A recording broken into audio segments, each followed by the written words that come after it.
Gather round, and I shall tell you the tale of Prince Peetah the Great. Our story begins with Sir Peetah of Cridgewood, a local dish cleaner, and his friend, Silas the Great. The two worked day and night for weeks on end, wishing for something greater. It is here where our adventure begins.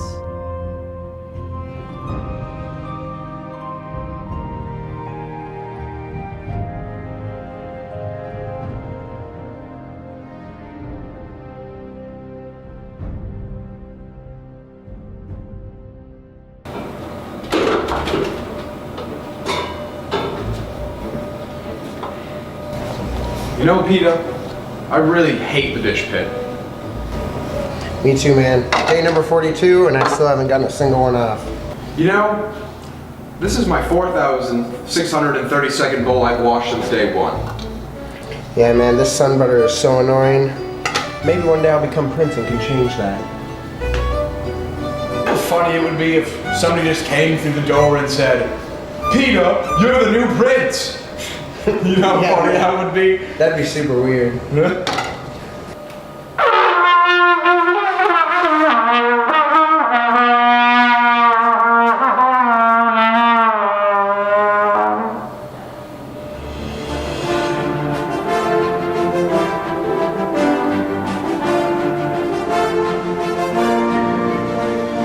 are you? Hear ye, a message from the royal courier.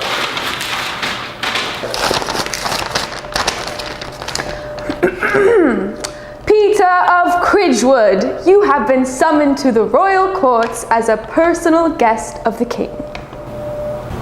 These guys seem kind of weird. Kind of? I think that's an understatement. Do you not know? You are a son of the king, a prince of the kingdom. You shall join the king at the royal courts and henceforth be known as Prince Peetah. Wait, a prince? Dude, that's awesome! But what about my friend? You could be a steward or something. Sure, yeah, let's go with that. But first you need to not look like walking bags of garbage. It's time for a royal makeover.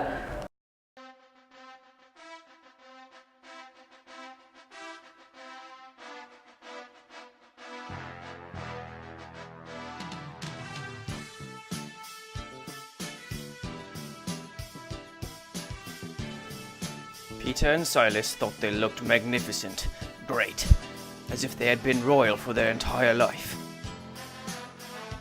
It was all a new experience, the clothes, the people, the surroundings, and they thought they played the part rather well. In reality, though, they looked a bit something more like this.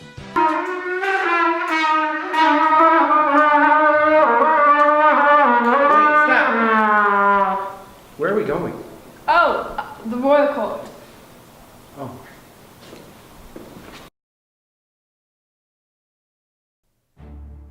And so, the group began their long and perilous journey to reach the king of all that was west and all that was east. Along the way, they faced many a trial, such as the scorching heat of the desolate desert.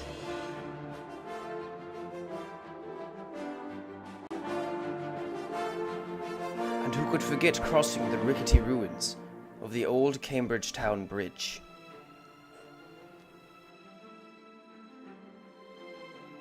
Though the journey was long, nothing could quite prepare them for the last obstacle in their way. There were many myths and many legends of the great beast, but nothing could prepare them for crossing into the lair of the great red beastie of the round sea.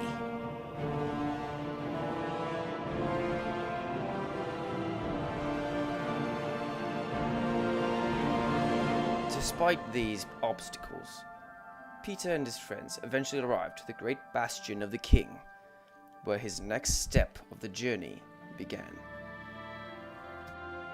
The king's palace was grand, and the king himself very strong Yet, at the same time, he was rather gentle.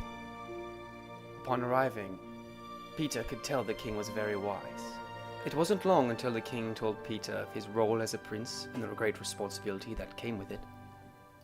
When asked if he would follow the king, of course Peetah agreed, much to the king's delight.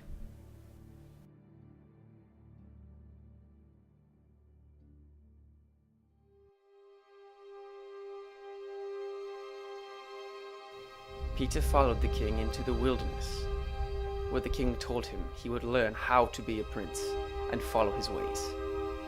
He explained to Peetah that he was now prince of all that was east and all that was west, a great swath of land, a large domain of the kingdom, and he was now to be its steward, to be just to the people, a friend to all, and most importantly, to show others what it means to be a prince of the king.